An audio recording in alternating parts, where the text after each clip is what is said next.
Welcome back to Social Media Part 2.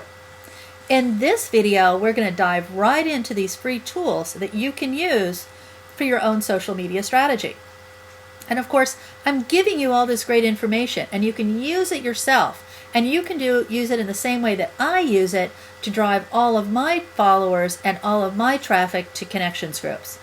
But if when you get done, you think, well, you know what? I don't know if I really want to do all this.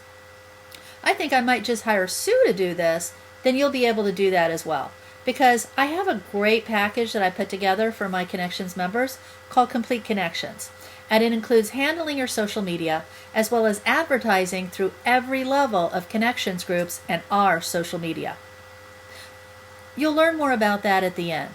But now let's talk about what you can do yourself. One of the first things you're going to want to do with your social media strategy is you're going to want to make sure that you have a website you have complete control over. And what I mean by that is this. You may be a salesperson for a large corporate entity. They may provide you with even a branded website of your own. But do you have the ability to go on that website and change anything on it anytime you want to? If you don't, you need a landing page. And that landing page is going to talk about you as a person.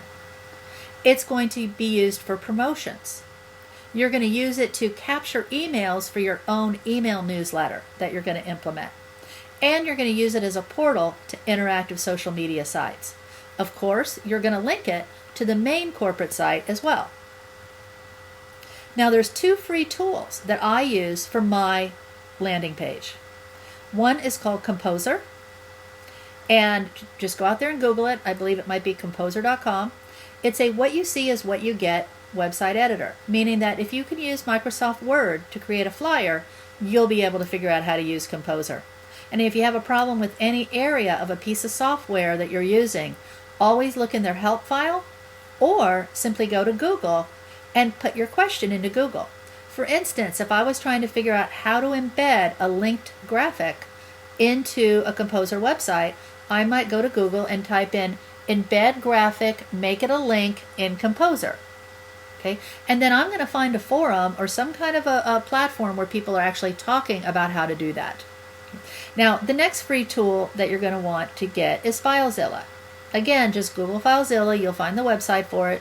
It's a free download, and it's what they call an FTP protocol uploader thingy, whatever. You know, I should act like I know the name when I really don't know the name. Okay, it's an uploader thingy. Okay, so when you're done with your website, you use FileZilla to upload it to your website server, whether that's GoDaddy or whether that's some other server. And at this point, you may need to get on the phone and call their customer service to make sure that you have the right numbers in there. But once you get those numbers loaded in, it saves it and you really don't have to worry about it again. As you can tell, I don't even know what it's called, but I know how to do it. So it's not that hard.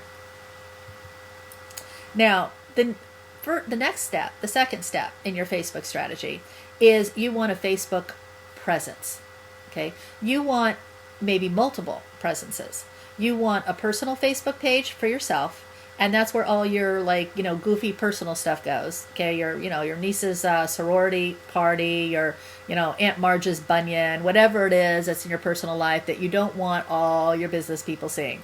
So your personal website is about personal and business, because of course your friends certainly don't care about learning about what you're doing in your business life, but your business fan pages are separate. And if you have multiple businesses, you're going to want a fan page for each of those businesses. Okay. Now, Facebook is probably the top social media platform out there. Okay, it has tremendous advantages, but it also has some disadvantages. Okay. The advantages is that it's totally interactive. You can interact with other people on there. They get to know who you are as a person. You get to know who they are as a person. They see you interacting with your clients. They see you interacting with people that might be your clients. They get a sense of who you are, how much integrity you have, how much of an expert you are in what you do. So you're no longer a faceless business entity. But there are some disadvantages to Facebook. A couple of those disadvantages are, even though we can interact with people, we don't have complete control over how we interact with people. Facebook can change the rules at any time they want to, and they do it quite often. Okay. For instance, I used to use Facebook to promote events in addition to connections groups. Okay. Then all of a sudden they changed it so that if I invite a bunch of people to an event, I can only send them a message one time about my event. Okay. Which means that if I get a bunch of people that RSVP to that event and then at the last minute something changes, maybe we move the location or we have to cancel the event, I cannot message all those people as a group anymore. I have to go in and individually message each person. Whereas I used to be able to send a reminder email right before the event. They've really handicapped us in the event promotion area in Facebook. Okay. For me, it doesn't matter that much because Connections Groups has pretty much all the local people in it anyway. But again, you want to realize that you don't have complete control over Facebook, which means you want to move as much of that traffic off your Facebook page as possible. And you can do that by customizing your Facebook fan pages. You can create a unique landing page within your Facebook page that helps guide visitor experience. You can use it to capture their email so that you can communicate them off of Facebook. And you can use it to promote special offers. This is a tool that I use. It's called Wix. Okay. Now, Wix is pretty easy to figure out. There's other tools out there that you can use as well. The IWIPA, for one. There may be some others. Feel free to Google them. You might find one you like better.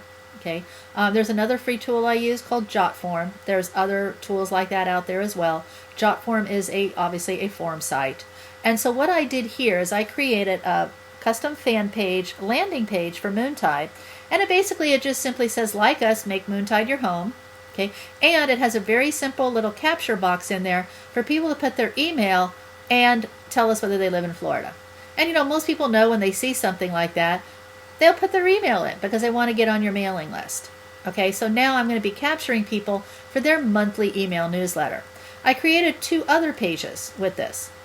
I created an about page and I created a contact page. And what I did with these pages is this.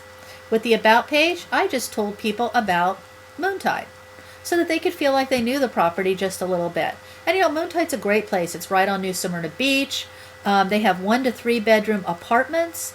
Their rates are basically the same or even less than a nice hotel, but you save a tremendous amount of money when you stay at Moontide because they're regular apartments. They have completely equipped kitchens. So you can make your own meals there. You don't have to go out and eat out for every darn meal, which a lot of times ends up costing you more than your accommodations when you're on vacation. Okay. The nice thing is they only have a 4-day minimum stay, and they have a nice community room as well. In fact, I actually just gave somebody just yesterday or the day before who was looking for a place to do a retreat the information about Moontide because they can do a nice little retreat very easily. And then I did a contact page for them. And on the contact page, I put the names of the gals that are going to answer the phone if people call Moontide so that they already feel like they know Veronica, Teresa, or Gretchen. And of course, I took the girls' pictures and I put them in the photo area of the Facebook page as well. Because if you're like me, you realize that when people go to your Facebook page, whatever landing page that they land on, whether it's the wall or whether it's a custom landing page, the next place they're probably going to go to is photographs. Okay. In fact, I read that people go to the photo area before they even go to the info area. A lot of times because they just want to see if this is somebody they really know or see if they see that this person knows other people they know. Okay, so use your photo area strategically on Facebook. For instance, if you have products, take pictures of your products, put them on your Facebook page and put a description of each product, maybe run a special for that product, link it back to your website. Okay, you can actually put pictures of your employees in there. I would highly recommend this because, of course, again, people want to know who you are. They don't want you to be a faceless business entity. So if you have employees, take pictures of your employees at doing their work and put their photos up there along with a bio that tells you a little bit about who they are. If you go to Moontide's Facebook page, you'll see that I did this for 2 of the gals in the office. Now, one of the things that you can do with Facebook is something that they talked about in this article in entrepreneur.com. And in this article, they pointed out that one of the fastest ways to find new customers is to tap into the customer base of another business that shares the target market that you have. And that's why Facebook is so great. Going back to this Facebook page, Just think about this. One of the first things I did was I actually interacted with other businesses in New Smyrna so that I could create a back and forth relationship between Moontide and other businesses in New Smyrna that could refer business to us. I did the same thing with businesses in Orlando because 60% of Moontide's visitors are from the Orlando area.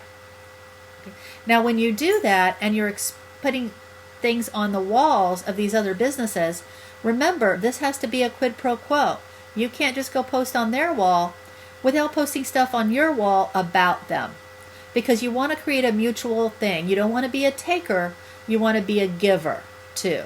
Okay? So it's okay to scratch each other's back, but don't forget to scratch theirs. Now, that's a little bit about Facebook. Now, there's a lot of other Facebook strategies that we're going to talk about, but I can't cover them all here today. So we'll do another webinar in the future that's just on Facebook. Okay, and I'll record that as well.